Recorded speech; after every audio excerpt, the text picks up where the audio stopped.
Low quality fans of a high quality Bruins team, welcome back. It is time to argue.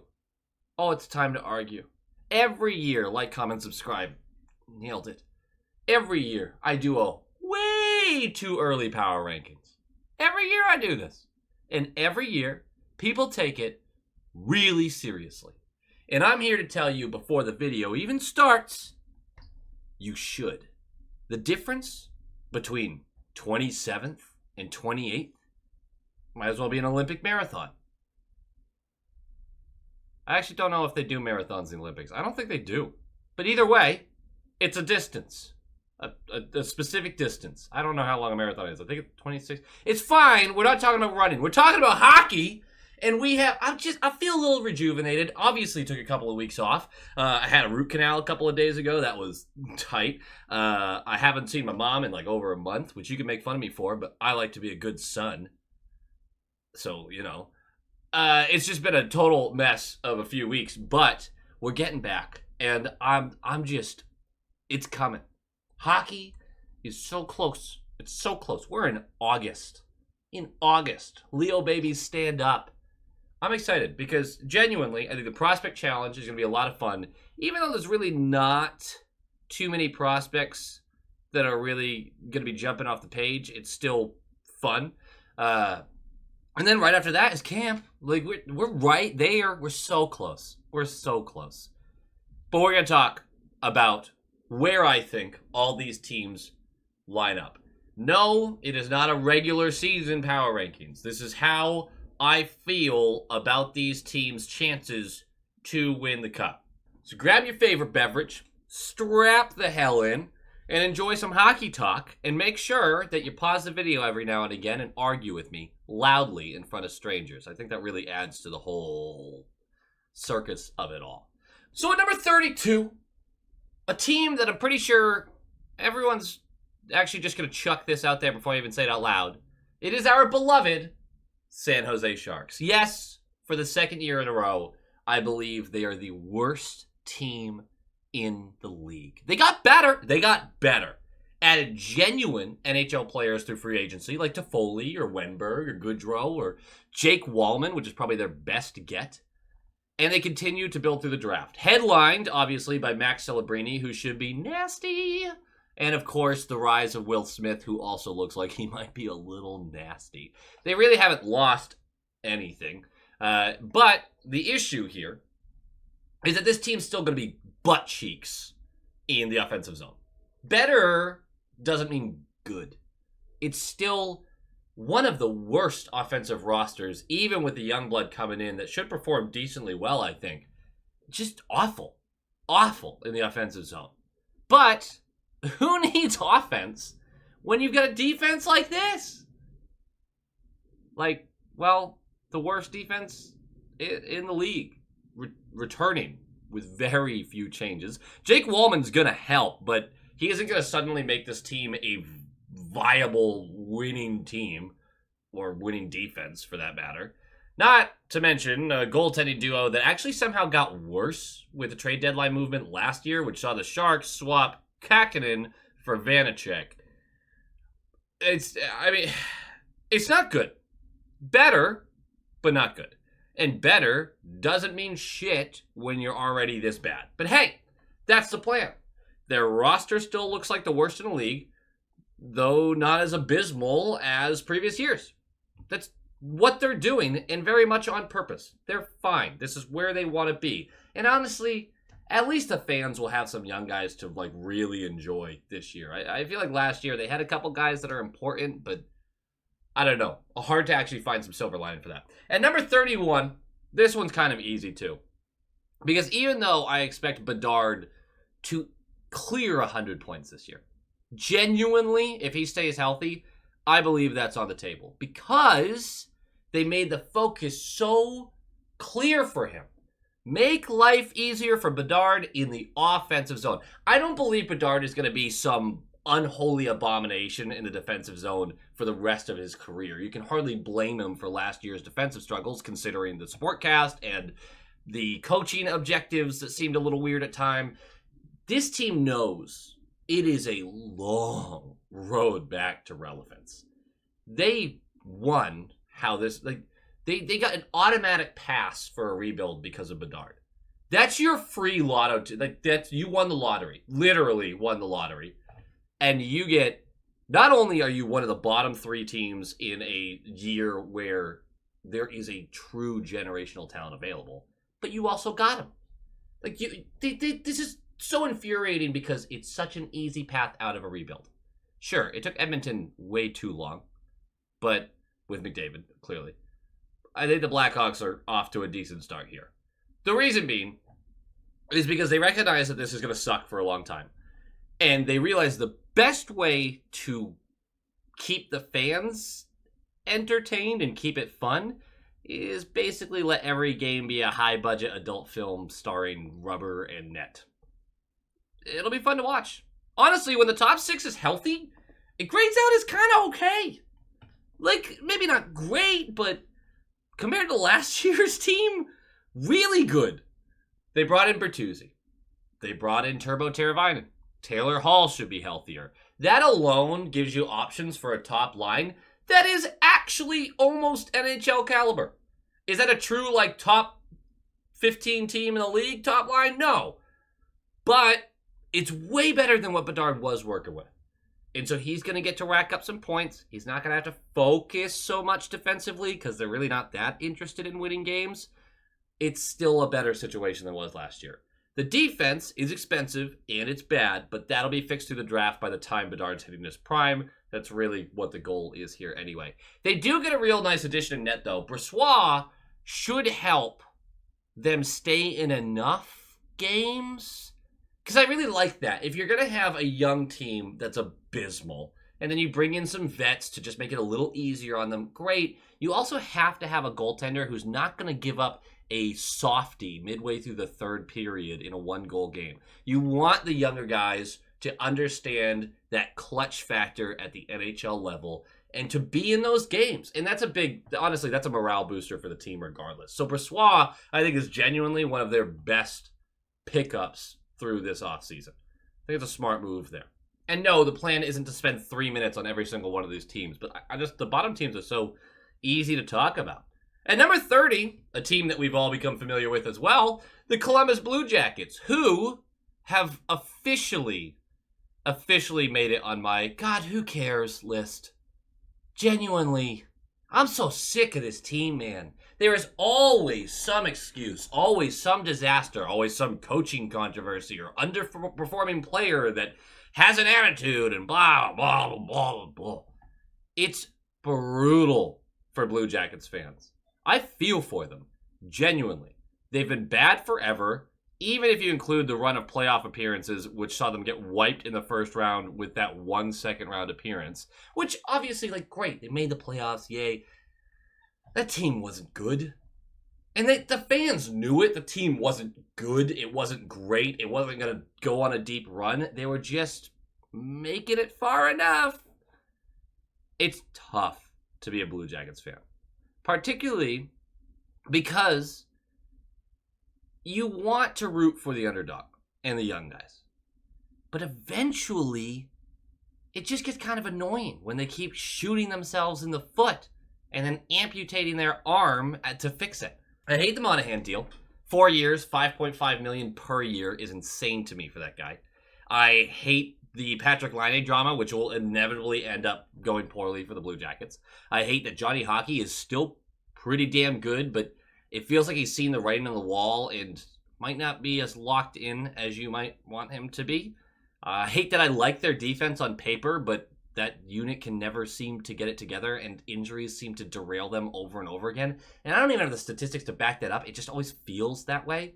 And I hate that their goaltending is a mess, and I desperately want Merzlikins to find success at the NHL level. The dude's been through enough. It's tough. I love rooting for the young guys. I love rooting for underdog franchises for the most part. Obviously, the Panthers didn't fall in that category for me.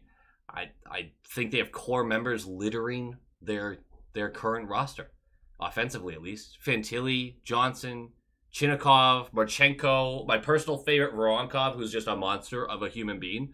I honestly don't like playing him because I feel like he's going to bulldoze somebody right through the glass. Plenty to root for there, but again, sometimes you just get tired of hoping for the best from a franchise that does everything in their power to make sure that doesn't happen. It has not been pretty over there.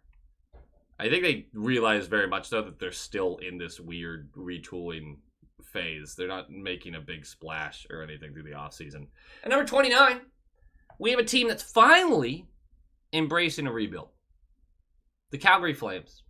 Mangiapane, Markstrom, gone. Those will hurt. Last year was another snoozer for the Flames.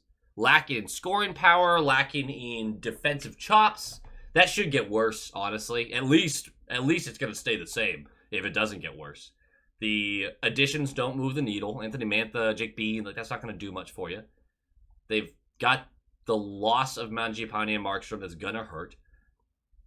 This is what the team needs. I don't think there's a Flames fan out there that's like, no, we're just a piece away from really making this work. Now, if they could figure out what to do about Huberdeau's contract, maybe we could have a conversation. But it doesn't look like that's even possible. Worth mentioning that they do have enough cap space to start hot and convince themselves that they still have the pieces to contend, which would be a very bad thing for this team if it decides midway through the season that they are buyers. We see that happen every now and again. I don't know if the front office of the Flames is smart enough to sniff out that it might not be legit. Flames fans, if you're in the comments, let me know. I'm not just trying to dunk on you. It's been a hard couple of years to watch. It's been hard. It hasn't been pleasant over there. Let's go to number 28. Anaheim. The Anaheim Ducks. I actually really, really, really wanted to move them up on the pure process of prospects getting better. Right? There's not a lot of teams ahead of them that I'm really willing to knock down into the bottom 5. It's just, they still don't seem to have it. This is a tough one, because we really do start to get to that point of maybe they're as good as 26th. So, who cares? No major moves. Keep the rebuild moving in the right direction, which they are.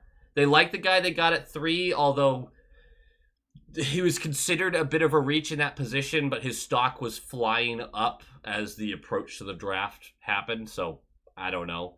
I'm sure it's fine. Still a top 10 talent no matter where you looked. And I mean, I've been critical about teams going for a reach, but then I'm also critical of all of these draft boards that don't actually know that much. The real deal here is now is when we start talking about whether or not Anaheim has the young guys that will truly be good enough to contend in a few years when they hit their prime, or if the rebuild needs to keep bottoming out. Spoiler alert, Minchikov and Carlson are absolutely good enough. I'm not really positive about the rest of them, and not trading Vetrano last year was inexcusable. But other than that, it does feel like the rebuild is going well. The team is going to be we're going to have a power rankings in, I don't think it's this year, but in the next couple of years where they're ranking in the low 20s, and all of a sudden they're 12th in the league at the end of the season. They're going to launch up eventually. Well, I think we're still a ways away from that, honestly. At number 27, the Seattle Kraken. A team that you'd like to think got better. But I'm not super sure about that. The Kraken ranked 9th in goals allowed last year, largely thanks to Decord going nuclear for stretches toward the back half of the season. 9th is an excellent place to be defensively. Excellent. Offensively, scoring goals, how you win games, just throwing that out there. Defense is important, but you do got to score a little bit. 29th, not as good. Not as good as 9th. So the Kraken had 2 answers for these issues. First one, bring in a true offensive defenseman who gets results. Enter Brandon Montour. Fresh off a cup win, he should add some real scoring pop while on the ice just from the back end. I like the addition. Genuinely. Did they have to pay top dollar for it? Yeah, I think so. I'm totally fine with that. That's an awesome pickup. They haven't lost much. Schultz and Yamamoto, and just not a lot there to get too upset about. The second solution to these offensive woes is to bring in a veteran who knows what it takes, right? Can be a leader on and off the ice. So, in stumbles Chandler Stevenson, a man whose on-ice analytics have been cratering the past few seasons and have become egregiously noticeable when he's not paired with a Mr. Mark Stone. A misstep, but not a massive one. That's what I'd like to say, but they committed 7 years and almost $44 million to this mistake. Stevenson was one of the largest bear traps in the free agency for us this year, and the Seattle Kraken took an Olympic dive headfirst into that bear trap. It is a brutal signing that I am very confident is going to look brutal almost immediately. Maybe he gets one more high-end season. A $7 million season, or sorry, 6 something. I don't think so. I don't think so. And then the following years after that, it's just going to get worse. So, better hope these young guys start producing at a higher level soon, because that offense has not been fixed. I do like the Montour pickup, though, but I think they genuinely went backwards with some of this. We always talk about these teams. If the young guys start hitting their stride, great. We'll see. At number 26, the Philadelphia Flyers are who we thought they were. All year, they overperformed, and down the stretch, they collapsed. Obviously, there's some asterisks in there. The loss of Carter Hart certainly had an effect. But I think most hockey fans, including Philadelphia fans, sat there and went, this probably isn't going to end well. And it didn't. Because the biggest issue with their season, there was excitement towards the end and then disappointment, heart-wrenching disappointment. The issue is, this was a season that should have had a top 12 pick, maybe a top 8 pick at the end of it. Really should have. Instead, they stayed in the mushy middle. And that's not where you want to be. Even if you're just doing a retool. They haven't made any additions, which, I mean, why would you? You know? And they really only lost Cam Atkinson, so fine. But you also lost Carter Hart. Outside of the natural progression of some of the younger guys, there really isn't anything to get excited about for this team other than the hype over getting Michkov over here from the KHL. Along with that, they went with a fairly optimistic extension for Konechny, which is little to no bearing on this upcoming season. And honestly, I mean, they ranked 27th offensively last year. You signed the guy who, you know, put up numbers for you. And 18th defensively. They don't have a sure answer in net. The addition of Drysdale is a good one, but doesn't fix an aging defensive core that simply isn't good enough. And they're seriously lacking in forward talent that can break a game open. And if Michkov is the superstar some expect him to be, the rebuild gets a serious jolt. But if he isn't, then it feels like the Flyers are really in danger of being stuck in purgatory for a few years. I'm not overly familiar with their prospect pipeline, which I'm going to say about a couple teams here. So maybe I'm really missing something here. It's hard to see the route forward for them, though, that is closer to a sure thing. You know, it takes some optimistic thinking there. At number 25, a team I genuinely wanted to move farther up the list, but every time I reordered this list and tried to find, all right, what's the tiebreaker between these teams, they somehow just kept dropping. The Montreal Canadiens. Look, they're not a good team yet. They're not. They're genuinely not. They didn't make any major moves to help the club, but the rebuild is going as excellently as you could really imagine. They're stacking high-profile players through the draft, ones that basically everyone agrees, all the experts at least, are saying, hey, these are great picks. These are guys that are going to pan out. These are guys that are going to be real difference makers in the NHL. And it seems like every draft they get the guy in the top 5 or top 8 or whatever, where everyone's like, oh, I can't believe he fell to the Habs, which is really infuriating as a Bruins fan. But the league is a better place when the Habs are good. But it's better when the Habs and Bruins are good at the same time, and it looks like we're going to swap at a certain point. So they sit here, they watch the development, more or less stay on track for the young guys. They still have a couple vets to move when it comes time to pull that trigger. They've got draft picks. It's hard to see them on the outside looking in for that much longer. There's still a ton of work to be done. But the first couple of years, the first, big jump out of that rebuild, do you hit these picks? Do you get high-profile picks. It's going really well for them. They're not ready to be competitive yet. I genuinely believe that the Canadiens aren't going to finish 25th in the league. I think they are better than that. I, for some reason, just can't find a way to move them up this list. I don't think this is their year for a big jump, but I do believe next offseason, we're kind of talking about the Habs and saying, well, I don't know, man. I could kind of see them making some people a little nervous, making some teams on the fringe of that playoff spot. I don't know. So I don't think they're going to be outside looking in too much longer, especially if the team above them at 24 can't get their stuff together. Trying not to swear as much. The Ottawa Senators, they made a lot of moves. None of which one of which I thought was genuinely great. And the rest of them I'm kind of like, just. The biggest negative one is Brandstrom. Letting Brandstrom walk was surprising. And maybe if you're a Habs fan, you probably know more about that situation than I do because you followed it a lot closer. But he's an analytics darling for the most part. And although the results aren't always there, he's reaching prime years for a defenseman, and his history says those might be some pretty good years. The loss of Joseph and Chychrun and Kostelic, they sting a little bit, but can all be handled internally and should be handled internally for the most part. They didn't lose a ton of serious talent, I don't think. Although, they like a few of those guys. The Chychrun return was lackluster. Getting Korpisalo off the books was excellent. And of course, the real boost comes from Linus Ullmark. Sad and pain, all that kind of stuff for a Bruins fan.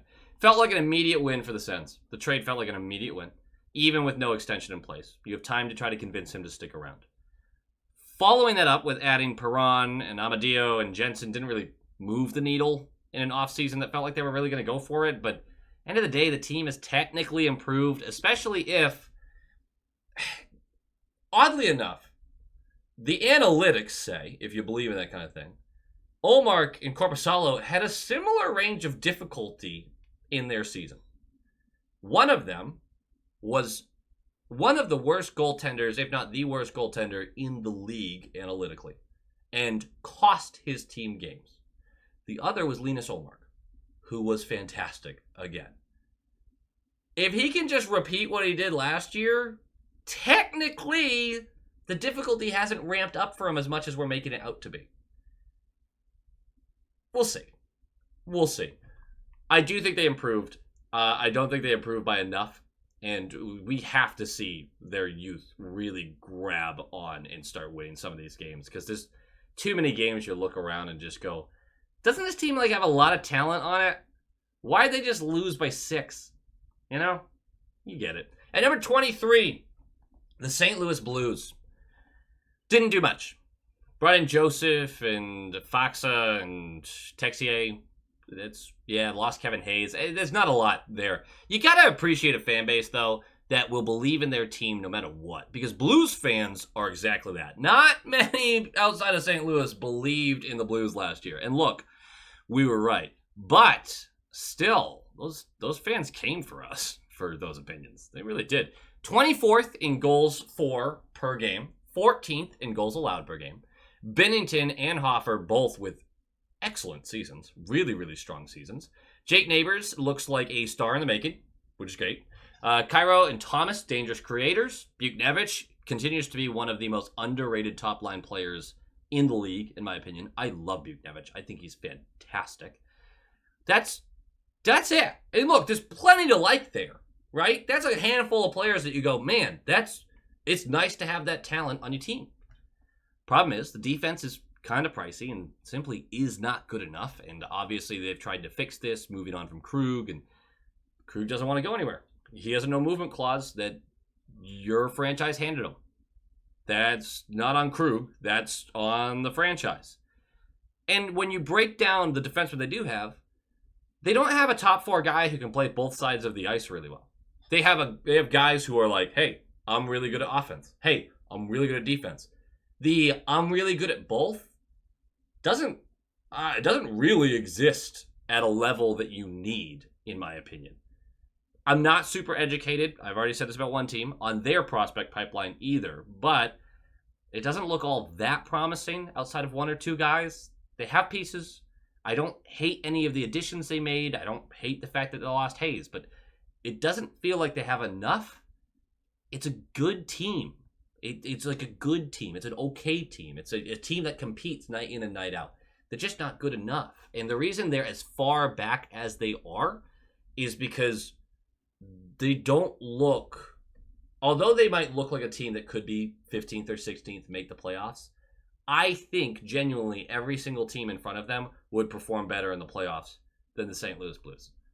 And that's why they're ranked at 23rd. It's just going to be a little insulting because there's a few teams that I'm going to list off here that I really don't like, but I don't think the Blues have enough. At number 22, the Pittsburgh Penguins. This one's harsh, and I realize it's harsh. But can you blame me? One of the oldest teams in the league stays old, does relatively nothing to improve. Crosby, Malkin, and Letang all played 82 games last year. They combined for 212 points, and they still missed the playoffs. Oh, and Gensel's also gone. Hard to see a road back to the dance for Crosby and the gang. I don't think I have to explain that further. People are going to get me upset about that, but I don't see how you could make the argument that they are better than they were last year. At number 21, a team I hate, I loathe, they disgust me. I am a Kings hater.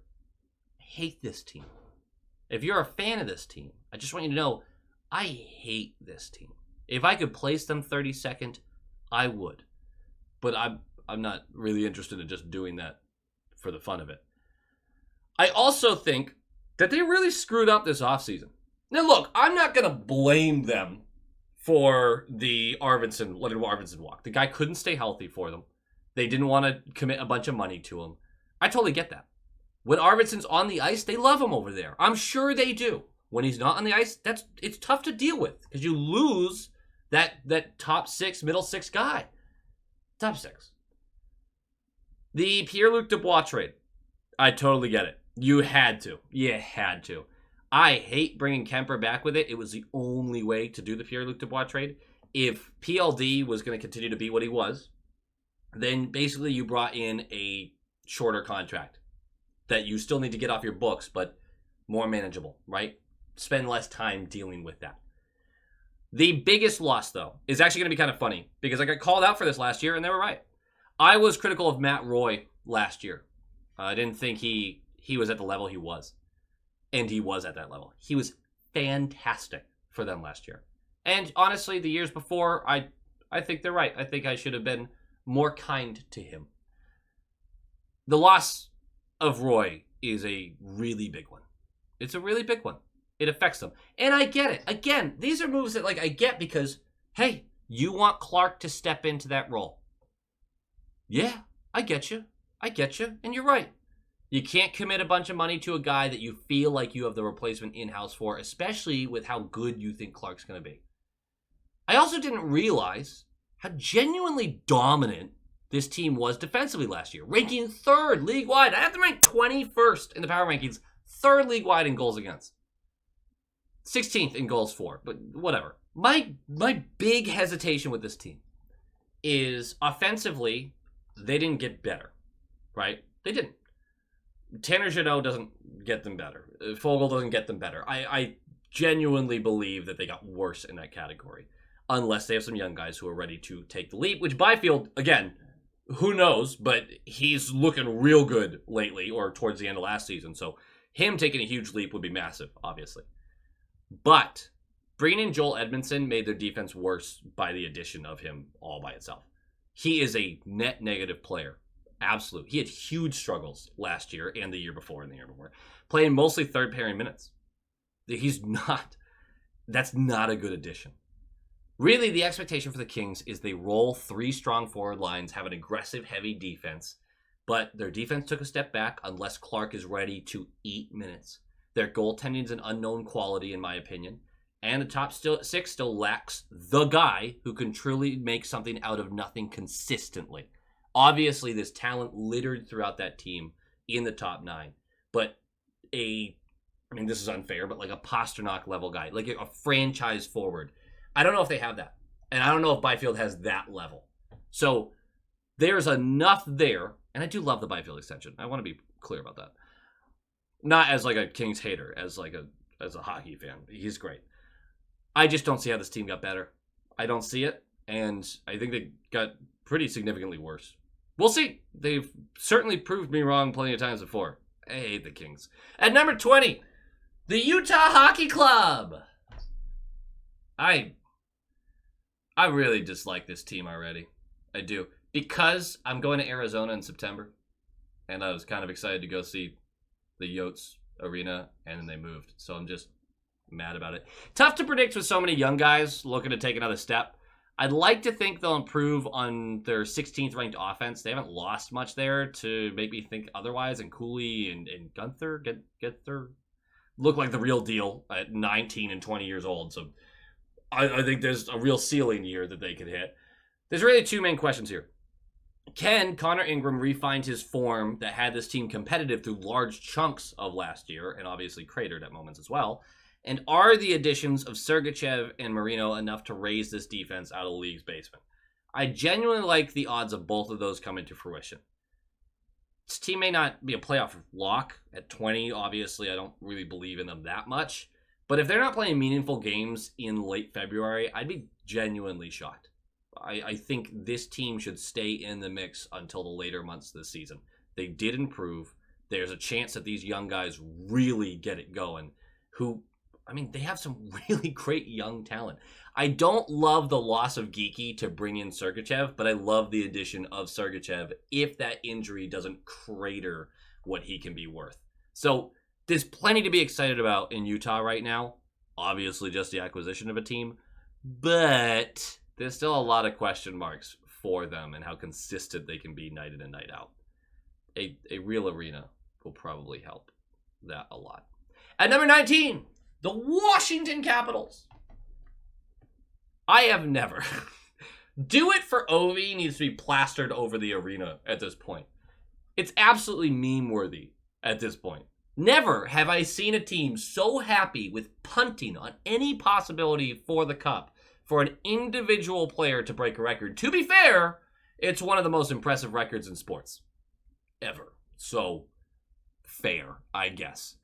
The Capitals got better, particularly on offense, where they bring in Mangiapane, Pierre-Luc Dubois, who even with his flaws, does add some much-needed depth to that squad, and Chychrun, who I was cool with the Senators being like, bah, this is still a good addition for the Capitals. It can work for both sides here. You add in a very impressive season for Matt Roy coming on over, and then Logan Thompson in net, and the new look Capitals are a legitimate NHL team this year, a year removed from the playoffs. They made the playoffs last year. Got smoked, but they made it. And I know it's weird to say that about a team that just made the playoffs, but they were also the worst playoff team of the salary cap era.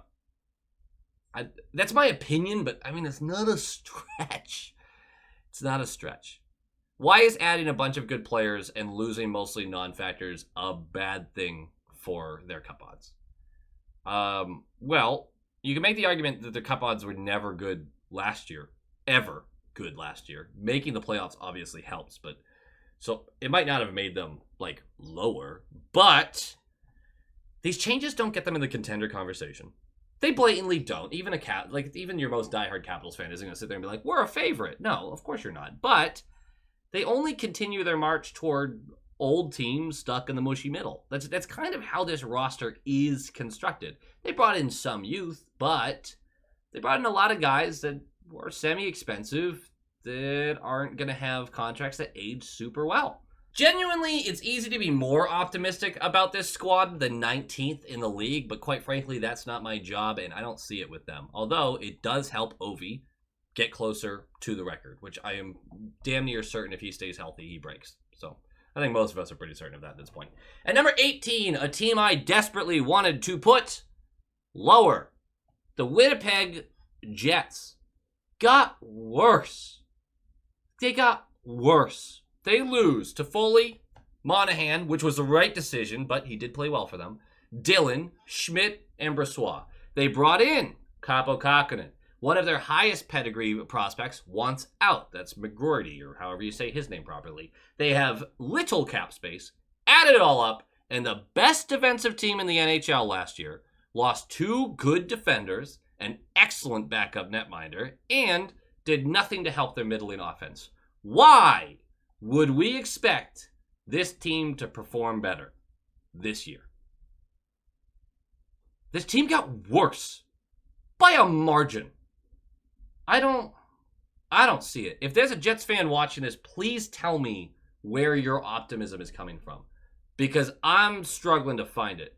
I want to root for the Jets. This roster, I love Hellebuck. I really do. Ehlers, I really like. You know, there's other good players on that team, but that's basically the players that I'm excited about. And you know what? This is where people are going to crush me, because right ahead of them, I have the illustrious, the fantastic, the beautiful Buffalo Sabres at number 17. They have added Jason Zucker, Abe Kubel, McLeod, and Lafferty, along with some other fringe pieces. They lost Skinner and Olofsson and Girgensons. I mean, Skinner obviously had his own value, but it was time. It was time. This is the beautiful if things go right conversation. It's actually the national anthem of the Buffalo Sabres at this point. Honestly, might be the national anthem of Buffalo. This is the team. The money has been spent. The coach has been hired. The dice have been rolled. The focus was pretty clear this offseason. Get the structure right. We have scoring talent and a ton of it. Young scoring talent. No move made it more clear that they want to build a hockey team the correct way than the Savoie trade with Edmonton. That saw Buffalo ship out a young prospect with true top 6 upside, although an injury history, for a strong third-line center, where that's it. McLeod is a strong, really good third-line center. He is not a second-line center. He is not a top 6 player. He's a third-line center. Don't get me wrong. I don't dislike the move. It's just a clear message being sent. The Sabres are trying to win now. It is time to make the playoffs. Get this shit done. They want this team to be built with lines that aren't just about scoring, but ones that are exhausting to play against, players that will put you into the wall and make you work to unplaster yourself. Which is exactly like why I like the additions of Lafferty and Abe Kubel and McLeod. These guys who understand the role of a bottom 6 guy or a middle 6 guy. They understand what their job is. And quite frankly, Savoie on the third line, that's not the same level of understanding. Savoie wants to be a top line player or a top 6 player. And it's fine to say, hey, we have that role filled. Let's move on. Get a little bit of value for him rather than just park him on a position that, just doesn't get the job done and actually makes you a little weaker. Because even though offensively he's so talented, you can't surround him with line mates at the same level. You can't allow him to be a free-flowing offensive creator on that line. He's got to play a more shutdown role. That's not the job that he's meant for. It's just not. So, totally understand that move and actually genuinely like it. That being said, all of this is for naught if 2 things don't happen. 1, a full rebound from the forward core that exploded into the league's top 10 2 years ago, offensively.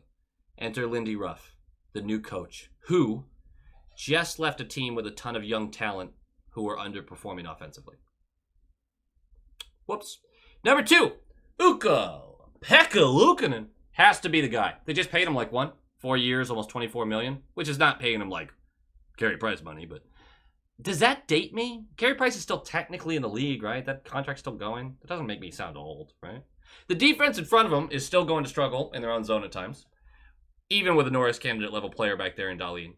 If those 2 things occur, though, if the forwards rebound and Luukkonen is the guy in net, they can do more than just play meaningful games in March.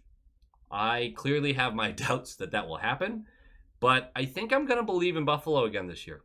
And I think I'm going to believe that they are going to be in the mix late in the season. I'm just choosing to.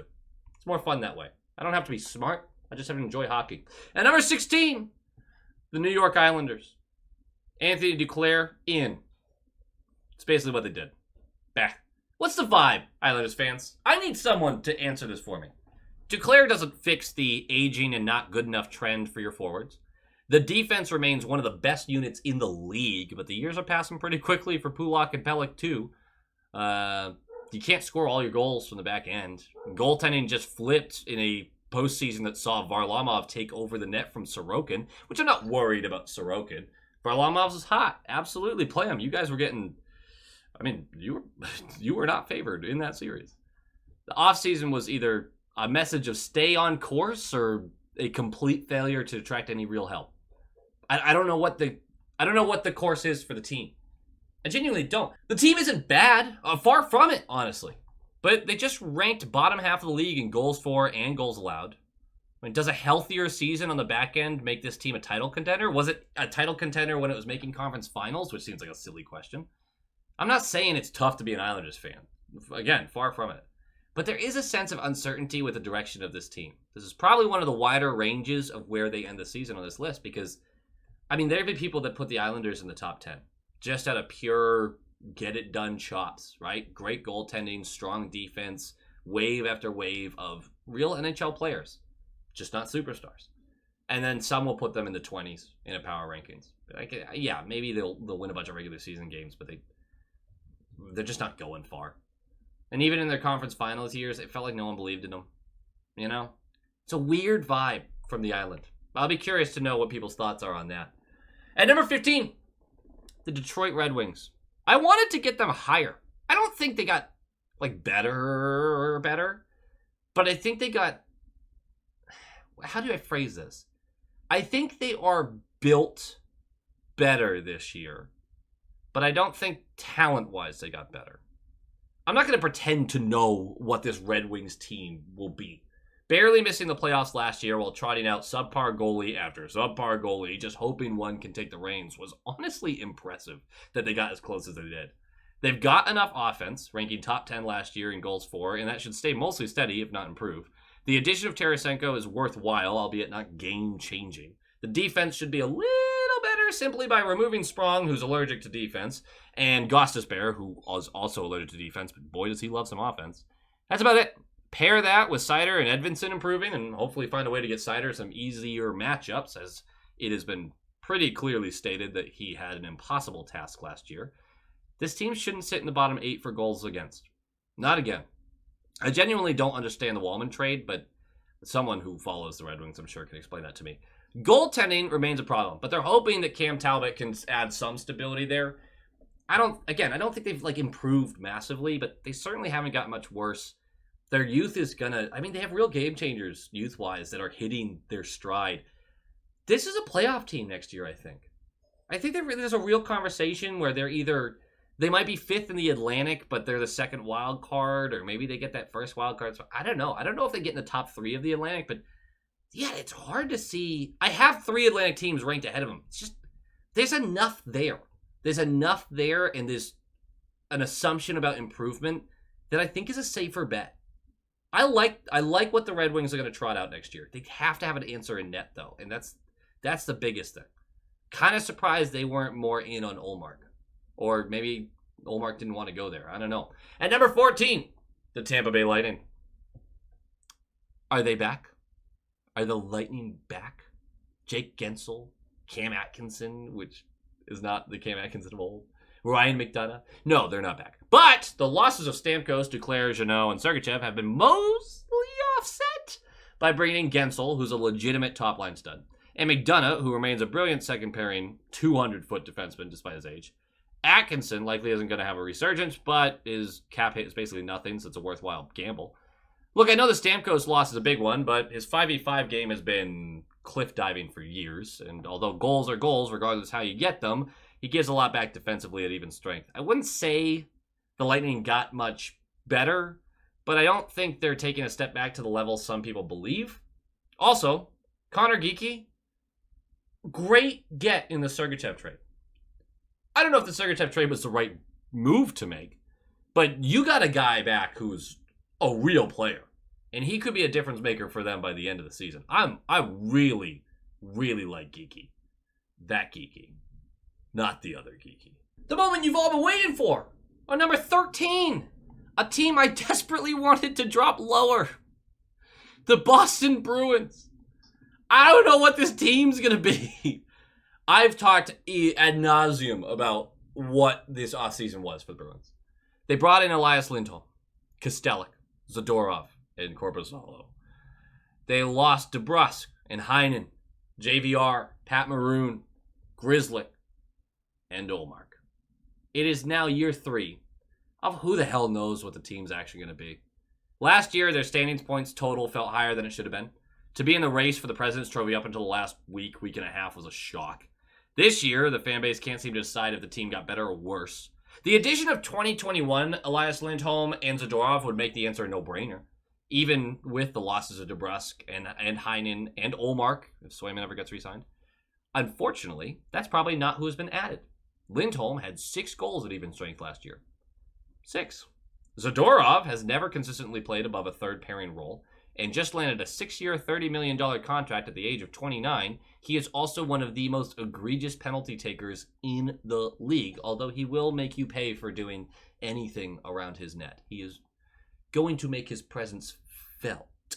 Last year, Korpisalo was statistically one of the worst goaltenders league-wide, as I've already been over earlier in this video, even taking into account the team in front of him. He has no guarantee to play in the NHL this year, but he's got the inside track on the backup job. The additions don't inspire confidence, and they were all expensive.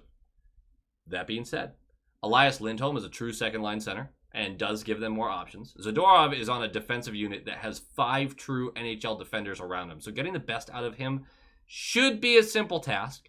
And Swayman has a starting job by the balls, again, if he ever gets re-signed. The blatant lack of a 6th player to play in their top 6 will be a story leading into the season. It's Liesel's spot to grab for now. We'll see how that goes. But this is an offseason that could spell the end of the competitive Boston Bruins. Legitimately, it could. That's as negative as you can get. It could also be a revival campaign for the players brought in and boost this team significantly, as well as boost the reputation that the Boston way just works, right? I'm worried, but the negativity can wait until we actually see them on the ice. If you are an analytics guy, this is a really scary offseason for the Boston Bruins. Analytics don't actually mean shit, though, at the end of the day. They do. They tell a story. The game still has to be played.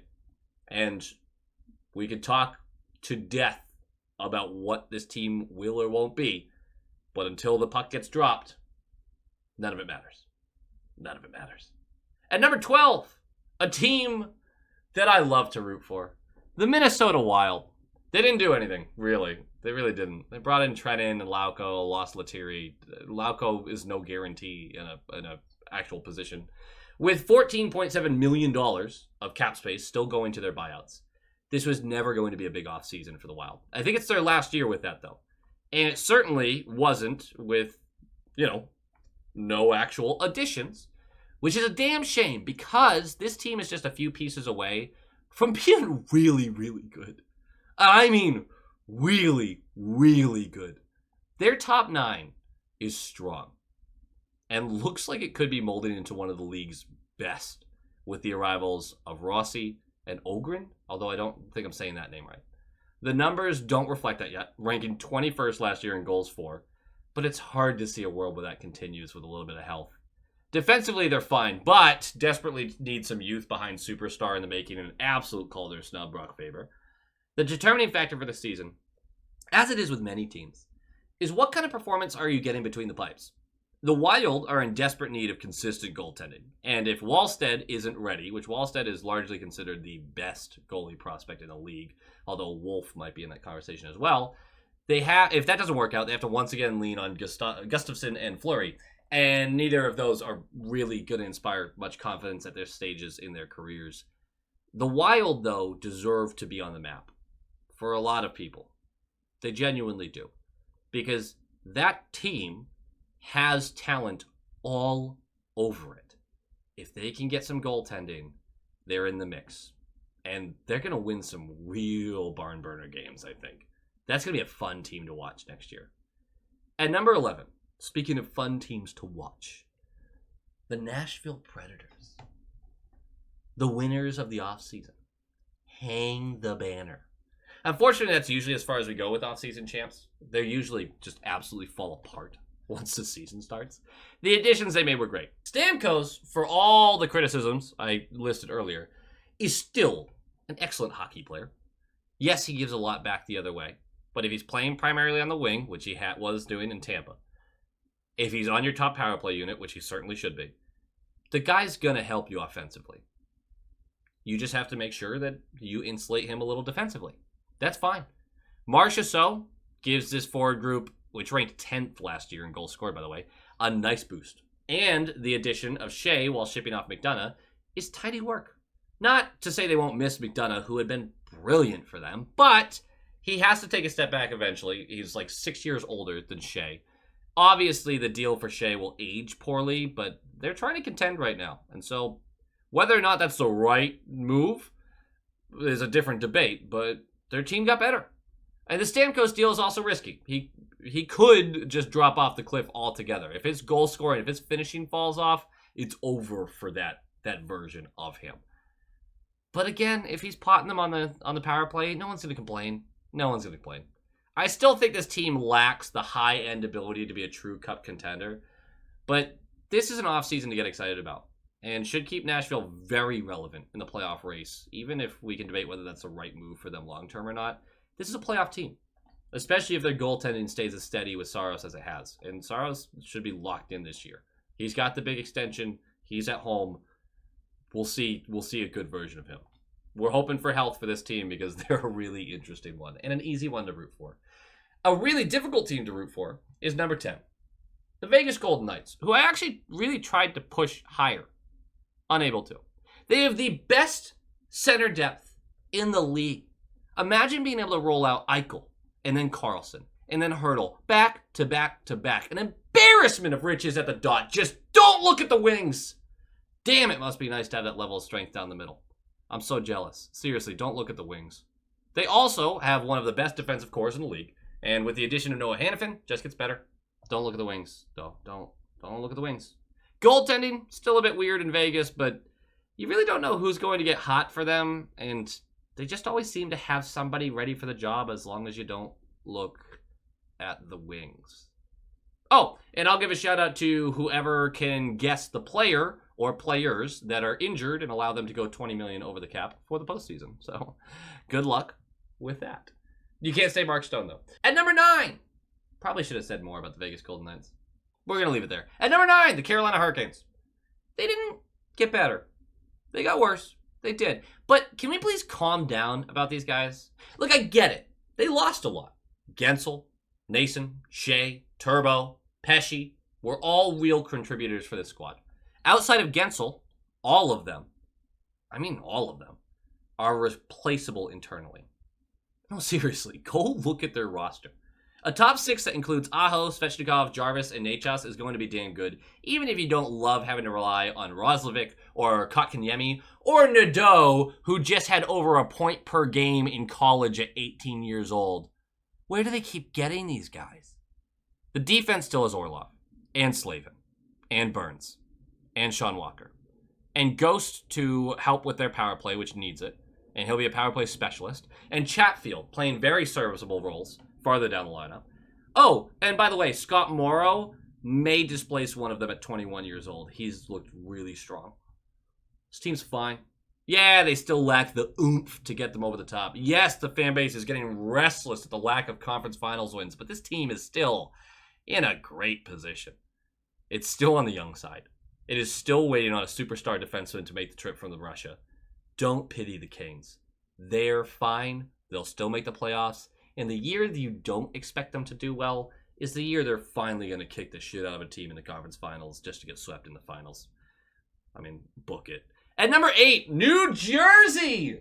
Yes, I am way too high on this team. I am way too. This is the one where, like, you lost all validity when you said, fuck off. The New Jersey Devils. I said I wasn't going to swear as much. Damn it. At number 8, I'm still all in. Obviously, the big upgrade is Markstrom. And even though I'm not a Markstrom fan, I do not think he's as good as people make him out to be. He's certainly better than the 3rd worst team save percentage league-wide that the Devils trotted out last year. It was that bad. The loss of Marino isn't great, but Pesci's an upgrade. Dylan adds a strong, responsible defenseman as well, just farther down the lineup. If Luke Hughes and Simon Nemec can start putting it together on their side of the ice, because they can certainly put it together on the other side, then suddenly this defense looks really good. Really good. Really, when you dissect last year, there was no playoff contender at the start of the season, right? Obviously, they didn't make the playoffs. No playoff contender other than the Knights, who suffered with more injuries than the Devils, more impactful injuries than the Devils. They're better than their 14th ranked offense last year.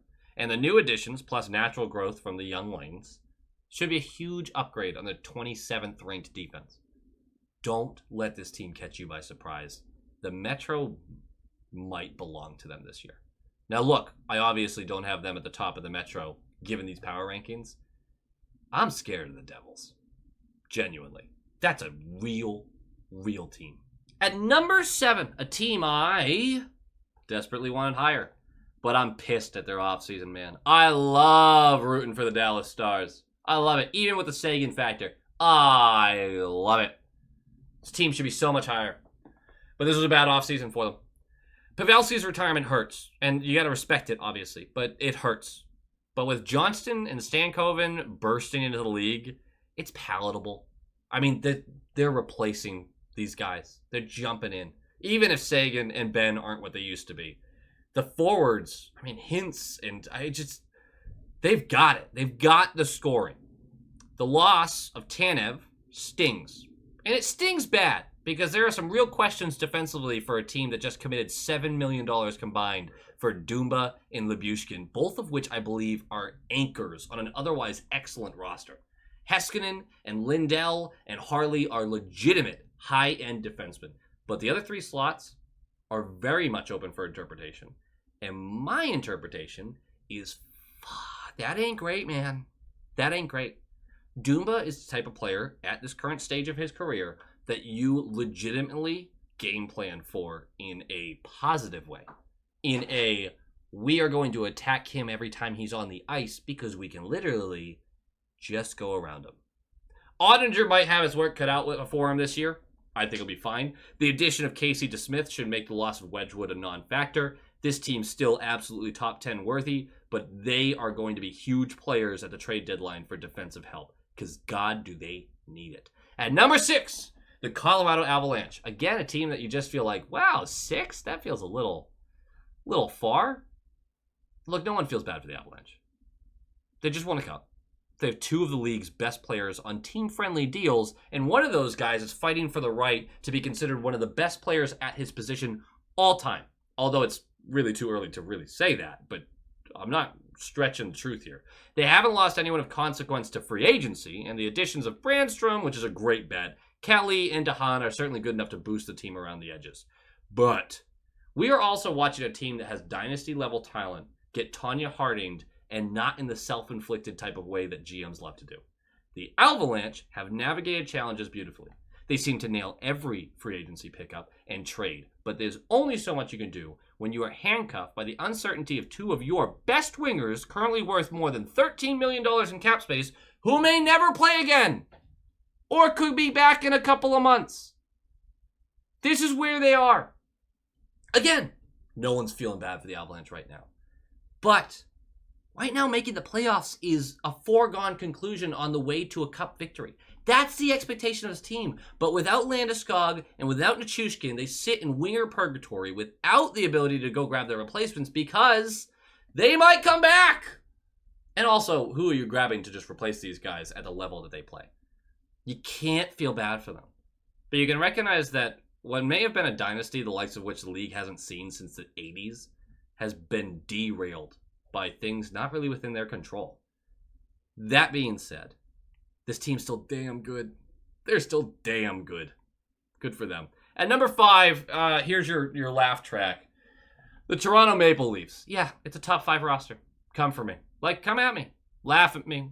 Argue with me. Whatever you want. That's a top 5 roster in the league. Now, of course, if Marner gets traded, this changes a little bit. But the Marner rumors will be fun. But the safe bet is he stays. Right? This team got better. Stolarz is a strong backup. The loss of Bertuzzi doesn't hurt as bad as people are going to act like it does. Edmondson signing elsewhere is addition by subtraction. And an argument could be made to say the same about Lyubushkin.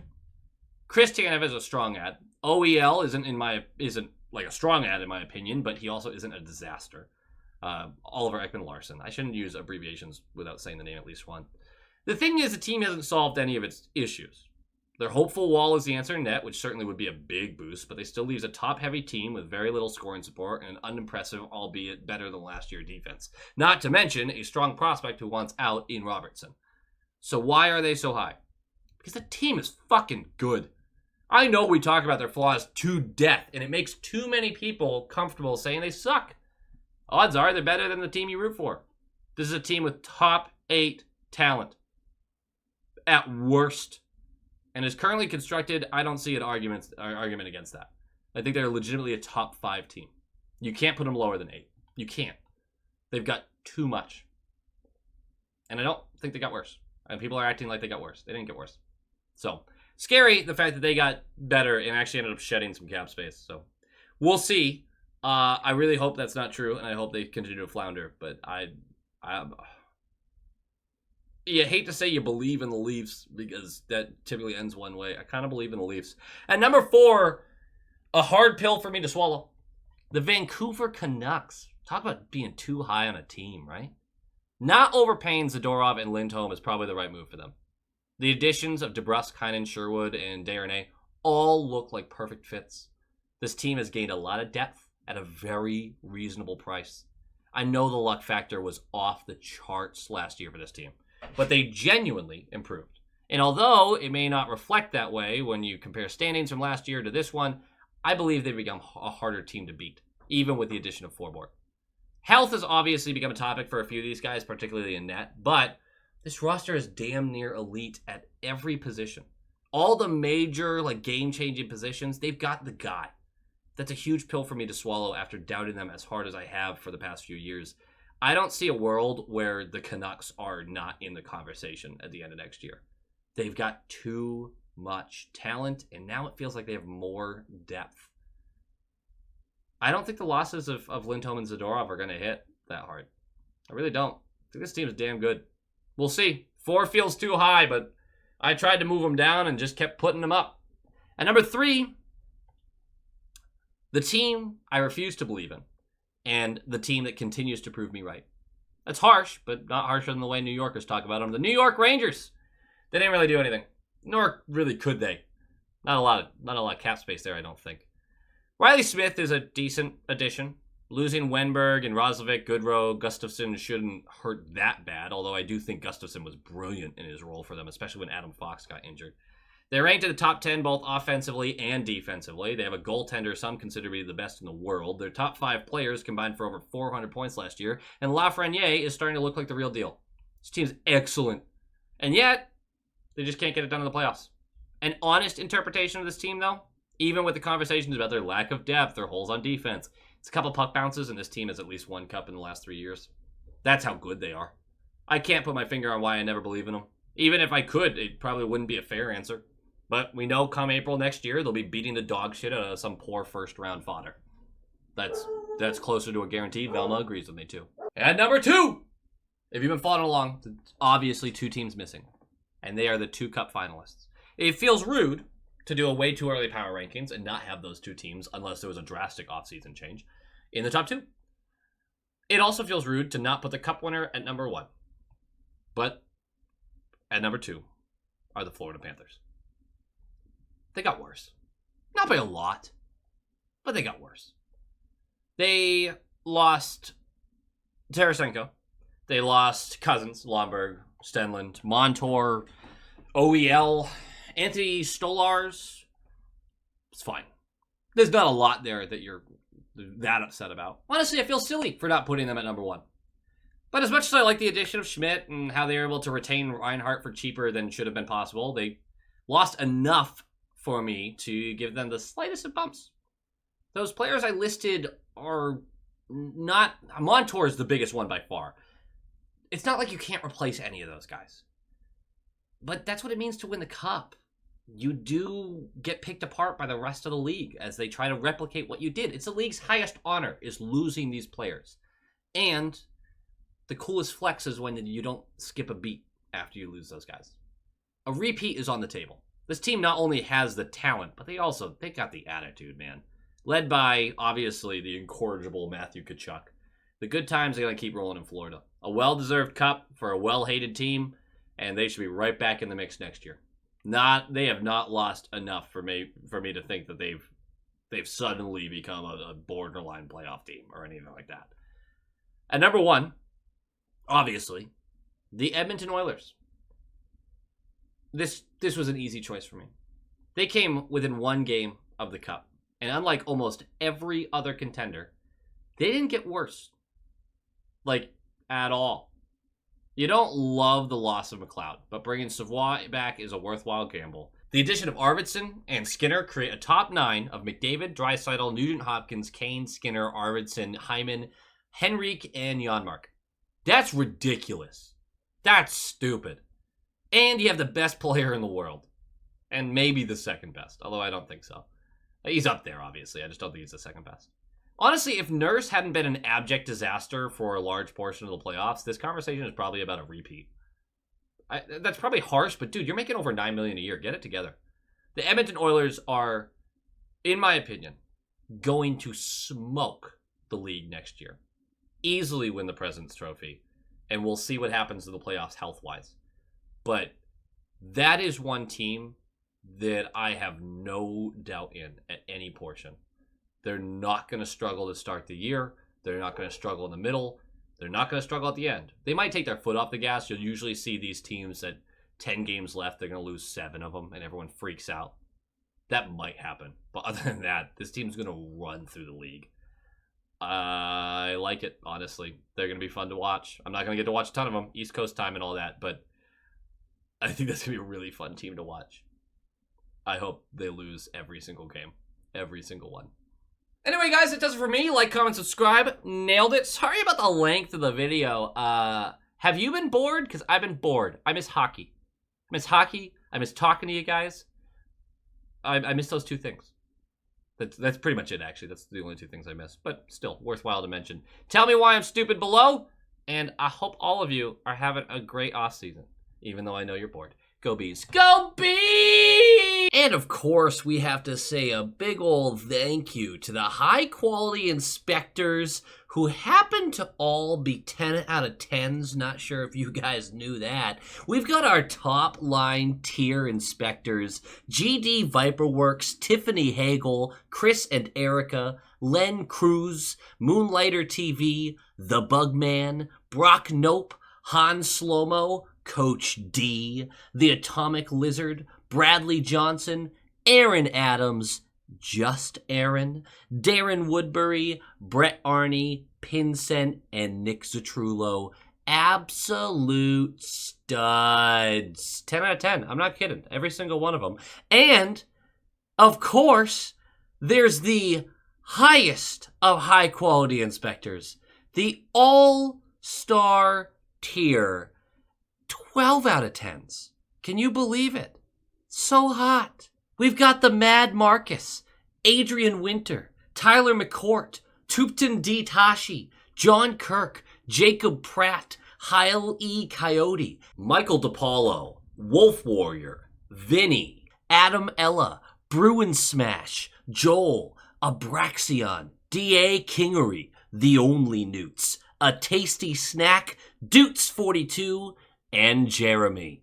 You guys are stallions. You're all legends, and I cannot tell you how much I appreciate you and your help with keeping this channel going. Thank you, and go Bees.